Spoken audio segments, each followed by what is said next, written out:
Hello. आज फिर से तहाँ पुनि शंभु समझहि पन्ना पन्ना बैठे बट तर करी कमलासन। शंकर सहज स्वरूप तुम्हारा लाग समाधि अखंड अपारा। वहाँ फिर शिव जी अपनी प्रतिज्ञा को याद करके बड़ के पेड़ के नीचे पद्मासन लगाकर बैठ गए। शिव जी ने अपना स्वाभाविक रूप संभाला, उनकी अखंड और अपार समाधि लग गई। सती बसहि कैलास तब अधिक सोचु मन माही। मरमु न को जान कछु जुग सम दिवस सिराही। तब सती जी कैलाश पर रहने लगी। उनके मन में बड़ा दुख था। इस रहस्य को कोई कुछ भी नहीं जानता था। उनका एक एक दिन युगों के समान बीत रहा था। नित नव सोचु सती उर भारा। कब जाहूं दुख सागर पारा। मैं जो किन्ह रघुपति अपमाना। पुनिपति वचन में सकरि जाना। माता पार्वती के हृदय में माता सती ही कहेंगे, माता सती के हृदय में नित्य नया और भारी सोच हो रहा था कि मैं इस दुख समुद्र के पार कब जाऊंगी। मैंने जो श्री रघुनाथ जी का अपमान किया और फिर पति के वचनों को झूठ जाना। सो फलु मोहि विधाता दिन्हा। जो कछोचित रहा सोई किन्हा। अविद्या सब बुझिया नहीं तो ही। शंकर विमुख जिया वसी मोही। उसका फल विधाता ने मुझको दिया। जो उचित था वही किया, परंतु हे विधाता, अब तुझे यह उचित नहीं है जो शंकर से विमुख होने पर भी मुझे जिला रहा है। झूठ, सबसे बड़ा पाप झूठ है। कभी किसी से झूठ ना बोलें। एक झूठ को बोलने के लिए 10 छिपाने के लिए 10 झूठ और बोलना पड़ता है। इसीलिए मेरा आप सभी भक्त लोगों से हाथ जोड़कर अनुग्रह है, कृपया करके झूठ ना बोलें। कहीं न जाई कछु हृदय गलानी। मन महुरा महि सुमिर सयानी। जो प्रभु दीन दयालु कहावा। आरती हरन वेद जसु गावा। सती जी के हृदय की गलानी कुछ कहीं नहीं जाती। बुद्धिमती सती जी ने मन में श्री रामचंद्र जी का स्मरण किया और कहा, हे प्रभु, यदि आप दीन दयालु कहलाते हैं और वेदों ने आपका यह यश गाया है कि आप दुखों को हरने वाले हैं, तो मैं विनय करूं कर जोरी। छूटऊं बेग देह यह मोरी। जो मेरे शिव चरण स्नेहु।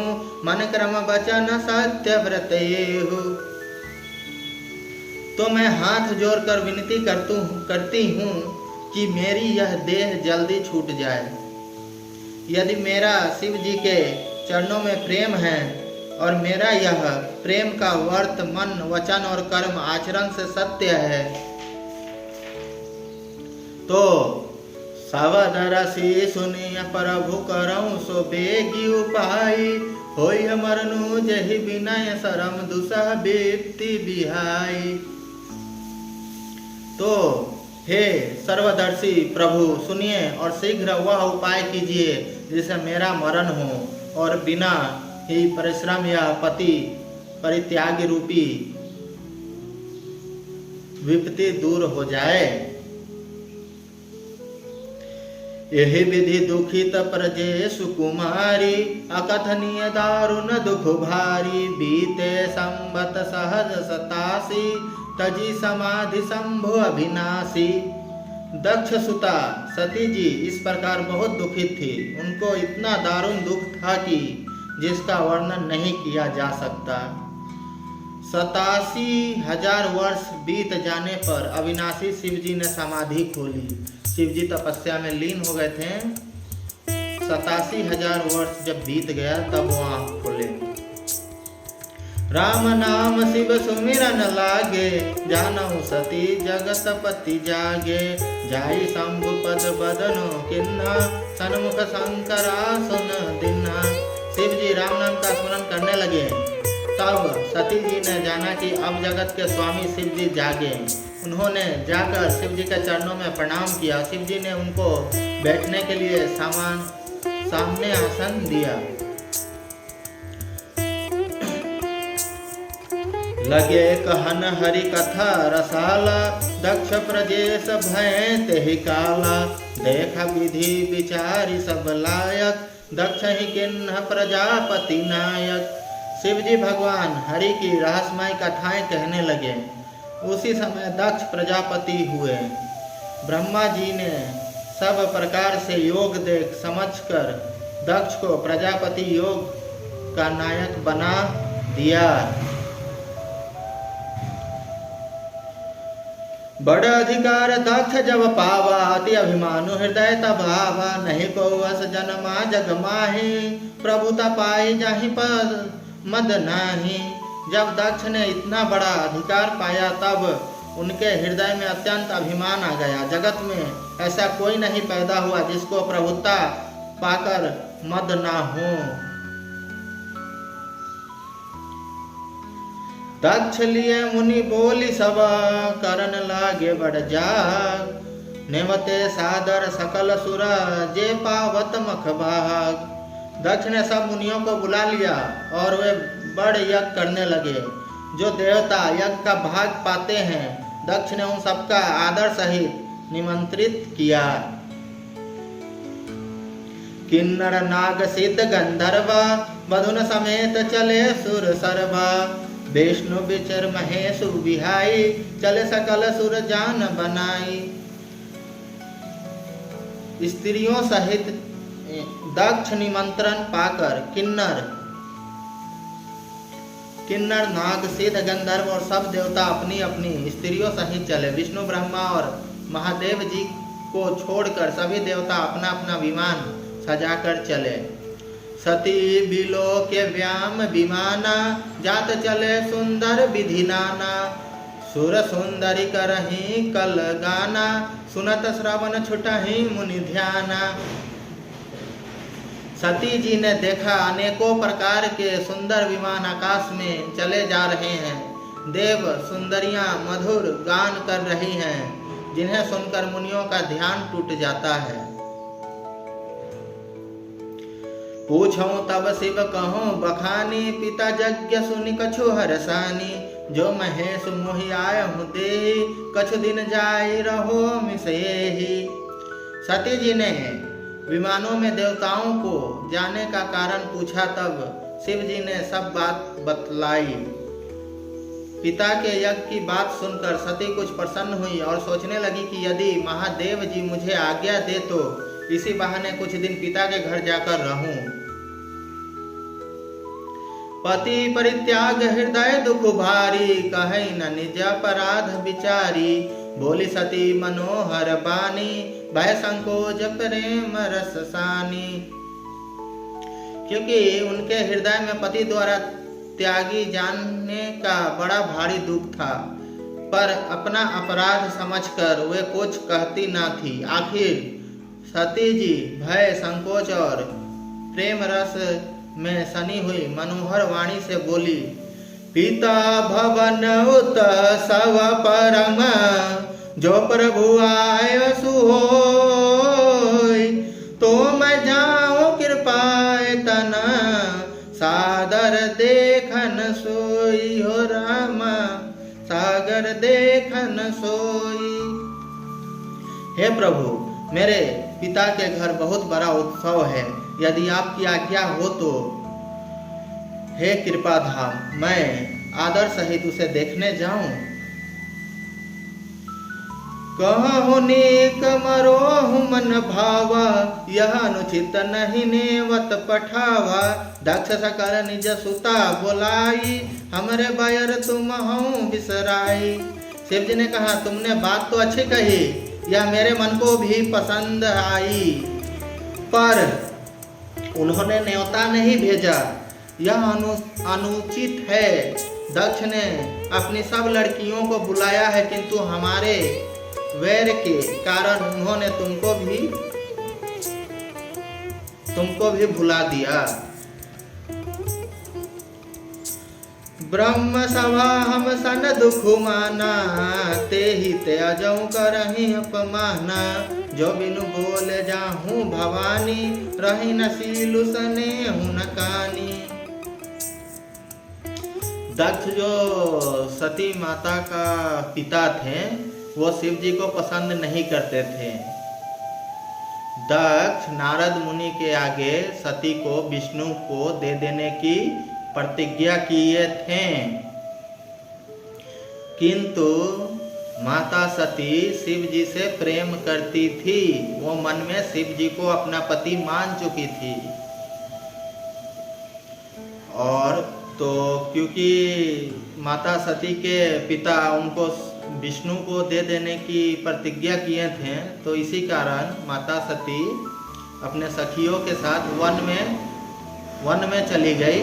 वन में जाकर तपस्या करने लगी। वहाँ शिव जी की बालू में प्रतिमा बना के शिव जी का पूजन किया, जिससे शिव जी प्रसन्न हुए और उनको दर्शन दिए। तो सती ने वर मांगी कि आप मेरे पति बने। तो शिव जी ने कहा तथास्तु। तो इसी से शिव जी का और माता सती का विवाह हुआ। किंतु माता सती के जो पिता थे दक्ष, वो शिव जी को पसंद नहीं करते थे। इसीलिए जब वो यज्ञ किए तो सभी देवी देवता को आमंत्रण दिए, किंतु माता सती के यहाँ निमंत्रण नहीं भेजे।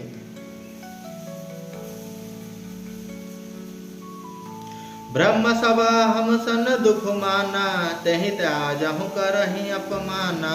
जय बिनु बोले जाहूँ भवानी, रही न सीलु सने हूँ न कानी। एक बार ब्रह्मा की सभाओं में हमसे अप्रसन्न हो गए थे, उसी से वे अब भी हमारा अपमान करते हैं। हे भवानी, जो तुम बिना बुलाए जाओगी तो ना सील स्नेह ही रहेगा और ना मन मर्यादा ही रहेगा। बिना बुलाए किसी के घर नहीं जाना है, बिना आमंत्रण किसी के द्वार पे नहीं जाना है।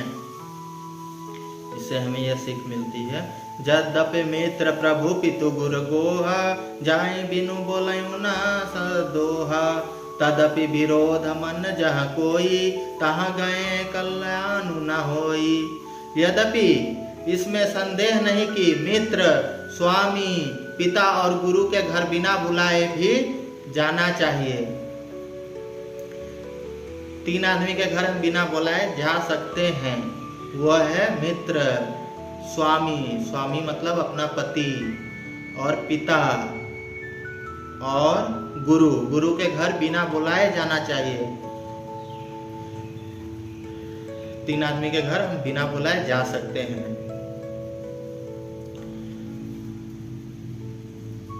तो भी जहाँ कोई विरोध ना मानता हो, उसके घर जाने से कल्याण नहीं होता। भांति अनेक शंभु समुझावा, भावे बहस न ज्ञानो रावा। कह प्रभु जाहूँ जो बिना ही बोलाए, नहीं भील बात हमारे भाई। शिव जी ने बहुत प्रकार से समझाया, पर होनहारवश सती के हृदय में बोध नहीं हुआ। फिर शिव जी ने कहा कि यदि बिना बुलाए जाओगी तो हमारी समझ में अच्छी बात ना होगी। शिव जी बहुत समझाए माता सती को कि बुलाए नहीं, आमंत्रण नहीं दिए हैं, मत जाओ। लेकिन होनी तो होके रहेगा ना।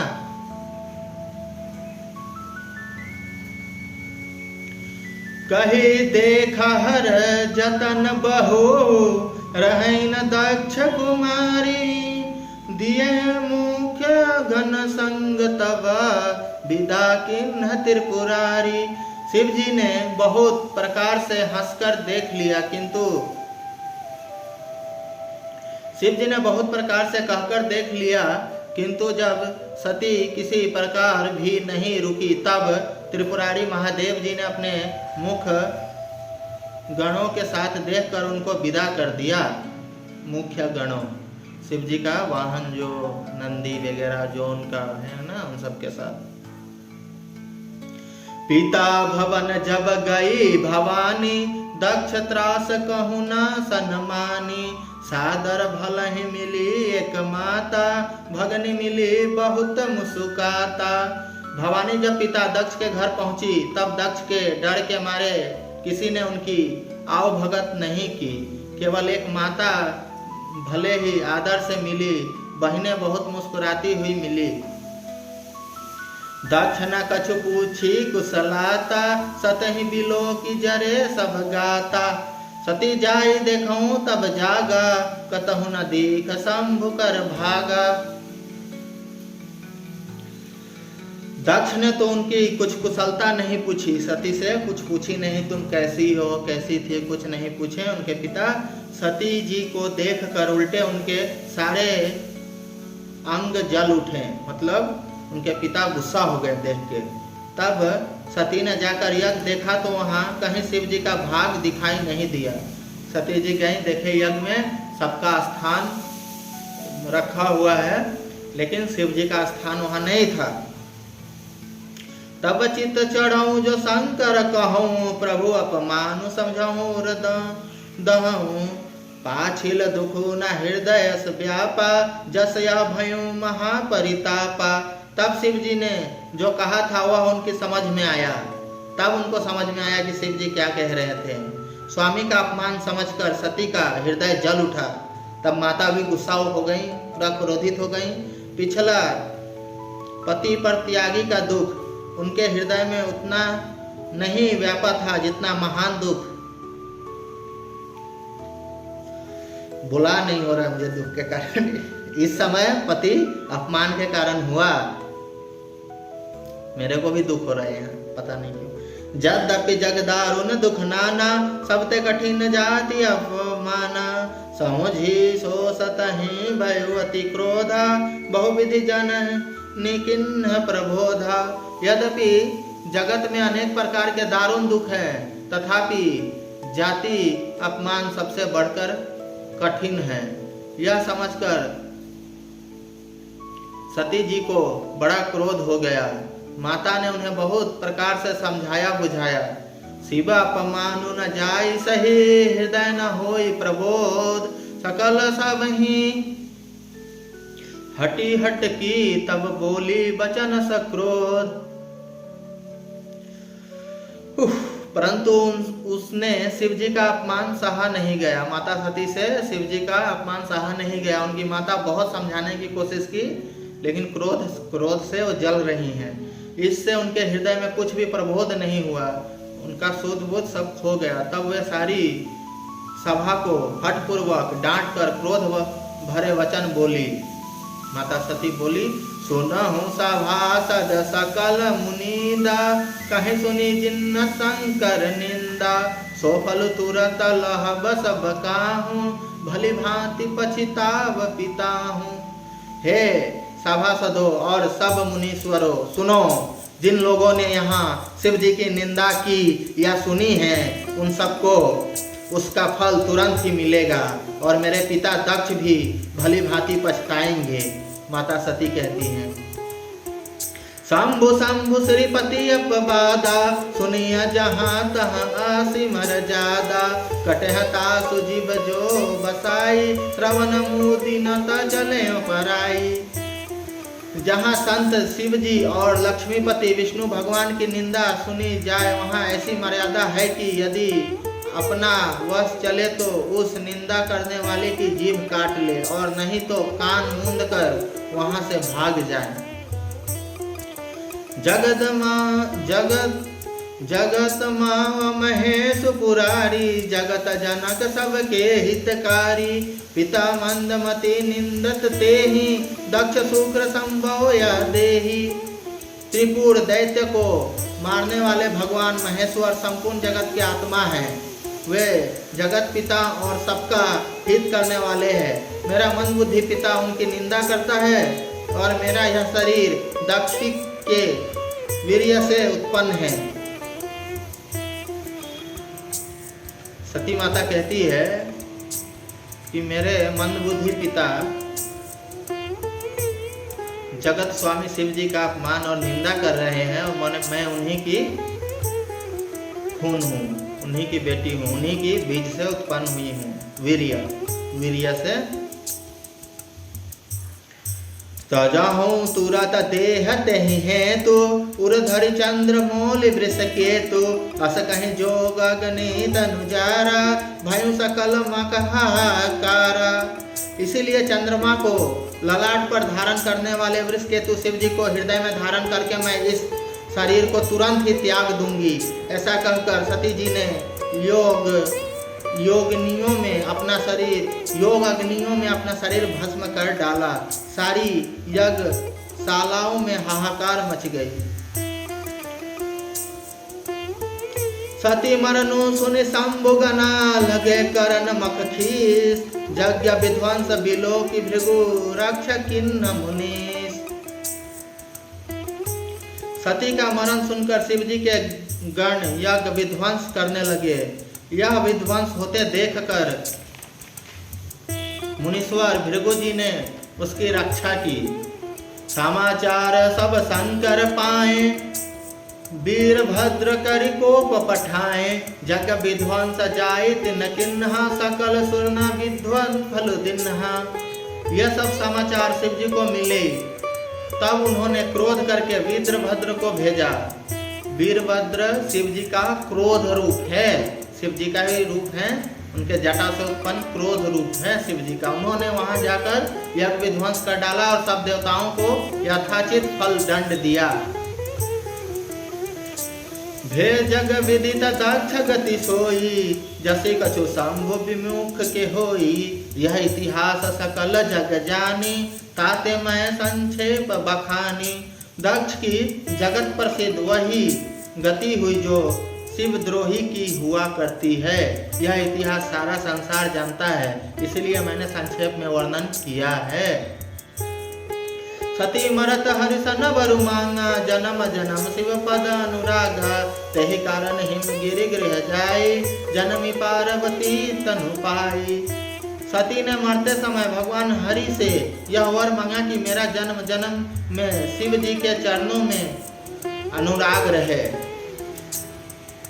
इसी कारण उन्होंने हिमाचल के घर जाकर पार्वती के शरीर से जन्म लिया। अच्छा, माता सती अलग, माता पार्वती अलग। सती माता फिर हिमाचल के घर जाकर उनकी पुत्री के रूप नाम पार्वती से जन्म लिया। अच्छा, बहुत टीवी सीरियल में देखा जाता है कि जब ये दक्ष यज्ञ कर रहे होते हैं तो उसमें ब्रह्मा और विष्णु भी उपस्थित होते हैं, किंतु रामायण में ऐसा कुछ नहीं लिखा है। ये दोनों भी नहीं गए थे।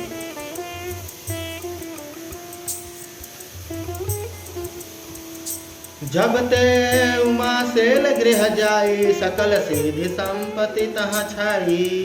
जहाँ तहाँ मुन हसु आश्रम किन्हे उचित बास हिम भूधर दिन्हे। जब से उमा जी हिमाचल के घर जन्मी तब से वहाँ सारी सिद्धियाँ और संपत्तियाँ छा गई। मुनियों ने जहाँ तहाँ सुंदर आश्रम बना लिया और हिमाचल ने उनको उचित स्थान दिया। सदा सुमन फल सहित सब धूम्र नव नाना जाति। प्रगति सुंदर सेल पर मणि आकार बहुभांति। उस सुंदर पर्वत पर बहुत प्रकार के सब नए नए वृक्ष सदा पुष्प फल युक्त हो गए और वहाँ बहुत तरह की मणियों की खाने प्रकट हो गई। सरिता सब पुनीत जलु बहि खग मृग मधुप सूखी सब रहि। सहज बैरु सब जीव त्यागा गिरि पर सकल करहि अनुरागा। सारी नदियों में पवित्र जल बहता है और पक्षी पशु भ्रमण सभी सुखी रहते हैं। सब जीवनों ने अपना स्वाभाविक वैर छोड़ दिया और पर्वत पर सभी परस्पर प्रेम करते हैं। सोह सेल गिरिजा गृहाए जिमि जनु राम भक्त के पाए। नित नूतन मंगल गृहतासु ब्रह्मादि का गाँव है जसु जासु। पार्वती जी के घर आ जाने से पर्वत ऐसा शोभमान हो रहा है जैसा राम भक्ति को पाकर भक्त शोभ्यमान होता है। उस पर्वतराज के घर नित्य नए नए मंगलोत्सव होते हैं जिसका ब्रह्मादि यश गाते हैं।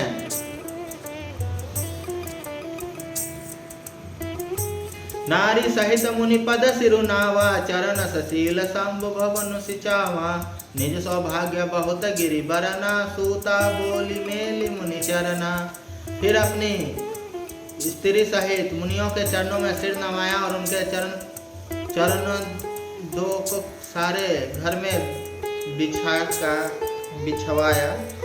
हिमाचल ने अपने सौभाग्य का बहुत बखान किया और पुत्री को बुलाकर मुनि के चरणों पर डाल दिया। त्रिकालज्ञ सर्वज्ञ तुम्हा गति सर्वत्र तुम्हारी। कहूँ सुता के दोष गुना मुनिवर हृदय विचारी। और कहा, हे मुनिवर, आप त्रिकालज्ञ और सर्वज्ञ हैं, आपकी सर्वत्र पहुँच है, अतः आप हृदय में विचार कर कन्या के दोष गुण कहिए। कह मुनि बिहस गुण मृदबानी सुता तुम्हारी सकल गुण खानी।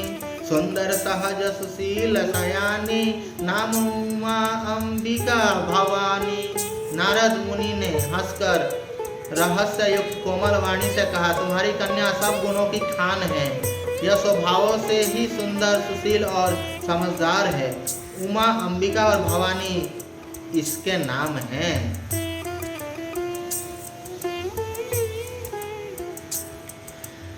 सब लक्षण संपन्न कुमारी होई है संतत पिया ही पियारी। सदा अचल यही कर अहिवाता यही तजासु पे ही पितु माता। कन्या सब सुलक्षणों से संपन्न है, यह अपने पति को सदा प्यारी होगी, इसका सुहाग सदा अचल रहेगा और इससे इसके माता पिता यश पावेंगे। हो यही पूज्य सकल जग माही यही सेवत कछु दुर्लभ नाही। यही कर नाम सुमरहि संसारा त्रिय चढ़ पतिव्रत सिधारा। यह सारे जगत में पूज्य होगी और इसकी सेवा करने से कुछ भी दुर्लभ ना होगा। संसार में स्त्रियां इसका नाम स्मरण करके पतिव्रत रूपी तलवार की धार पर चढ़ जाएंगी।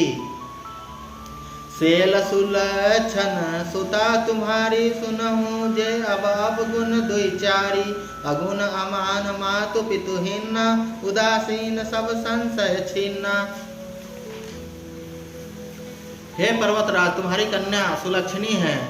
अब इसमें जो दो चार अवगुण है उन्हें भी सुन लो।